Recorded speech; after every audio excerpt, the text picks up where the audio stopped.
زيزو. خلي بالك بقى، احنا كده خلاص، احنا كده فاضيين، ما عندناش حل غير ايه؟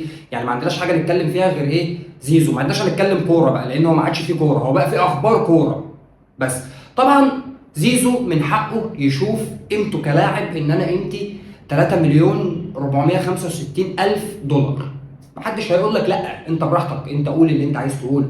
انت ده يا باشا، ده تقديرك لنفسك، ده تقديرك لقيمتك، ده انت شايف ان انت تستاهل الكلام ده، مفيش اي حد يقدر يعارضك على الكلام ده. لكن القيمه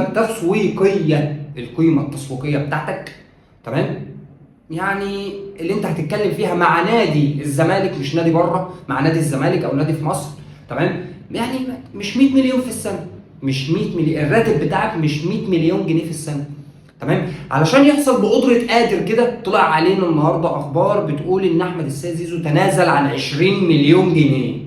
انت بتتكلم عن 20 مليون جنيه دول كانهم ايه؟ 20000 جنيه، 200000 جنيه، مليون جنيه. انت بتتكلم عن 20 مليون جنيه، يعني انت في يوم وليله كنت طالب مليون 100 مليون جنيه، فجاه دلوقتي بقيت طالب 80 مليون جنيه. نادي الزمالك هيتكفل ب 40 مليون او 45، والباقي حملات اعلانيه ومنحه تعاقد من بره او احد محبين نادي الزمالك، ويعني على راسهم الاستاذ ممدوح عباس الرئيس السابق لنادي الزمالك، هو ده اللي هيدفع لك الباقي، تمام. بس نادي الزمالك بعد كده يا ريت يا ريت يا ريت ما تجيش تقول ان اسعار اللعيبه في مصر باظت ومين اللي بوظها.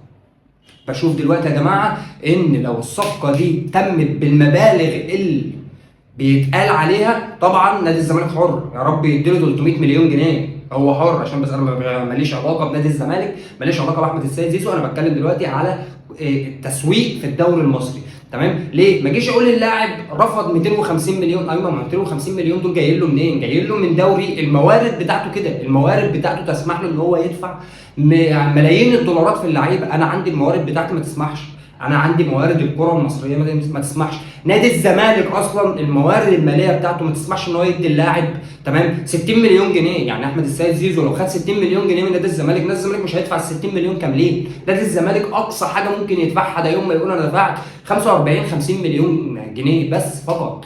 فانت دلوقتي هتيجي بعد كده هتعمل ازمه، يا رب ما يحصلش مشاكل عندك في اوضه اللبس بتاعتك بسبب عقود اللعيبه، بسبب تجديد اللعيبه، لان انت الموضوع دلوقتي مش هيقف عند احمد السيد زيزو، خد مني كلامي، الموضوع مش هيقف عند تجديد احمد السيد زيزو. لو جدد، ما نقارنش يا جماعه الدوريات اللي بره او دوريات اسيا، سواء بقى السعوديه، قطر، الامارات، الكلام ده كله، او الدوريات العربيه والخليجيه يعني، والدوريات الاجنبيه بالدوري المصري. لا، الدوريات دي عندها استعداد وعندها موارد بتاعتها، عندها استعداد ان هي تدفع 2 3 4 5 مليون دولار عادي خالص. فما اجيش ان انا اقارن السعر اللي كان جاي لي بره بالسعر اللي انا المفروض اخده هنا. مش اللي انا كان جاي لي 3 مليون دولار 150 مليون جنيه ولا 200 مليون جنيه ما تديهمني هنا، لا يا عم، ما انا ما اديهملكش هنا، انا عندي سقف. ودي الميزه اللي موجوده في النادي الاهلي. حاجه تانية، يا ريت يا جماعه ما نربطش موضوع تجديد احمد السيد زيزو بالنادي الاهلي. احمد السيد زيزو لو طالب من النادي الزمالك 100 مليون جنيه علشان يعجزه، اقسم بالله ما هياخد ربعهم حتى في النادي الاهلي. يعني مش هياخد 25 مليون في النادي الاهلي.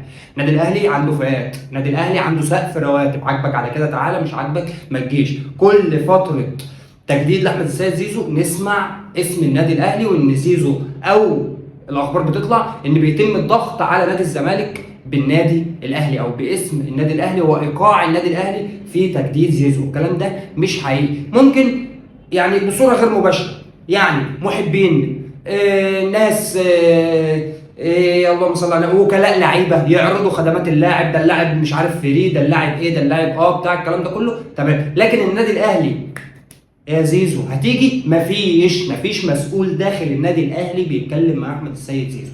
عشان بس لو الناس في نادي الزمالك مفكرين ان الاهلي ورق الضغط على الزمالك عشان يجدد لزيزو، الاهلي ملوش علاقه بالكلام. يعني لو الزمالك راح قال احنا مش هنجدد لزيزو خلاص انتهينا كده، صدقني الاهلي مش هيدفع فيه 80 مليون و70 مليون و50 مليون و40 مليون حتى، مش هيدفع فيه الكلام ده. يعني مش هيديله، هو ممكن اول موسم مثلا يديله ايه، منحه تعاقد، انا معاك اللي هي منحه تعاقد وبتاع، انت جاي لنا فري، احنا ما دفعناش فيك مبلغ، ما اشتريناكش بالكلام ده، تمام، ويبقى ده اول موسم بس. لكن بعد كده بص ايه يا عم، في الفئه الاولى 20 مليون جنيه، 25 مليون جنيه يوم ما، يعني ايه، خلاص ده زيزو ده اعلى راتب في الفرقه، تمام. خلاف كده محدش يحط اسم النادي الاهلي في جمله مفيده في موضوع تجديد احمد السيد زيزو مع نادي الزمالك.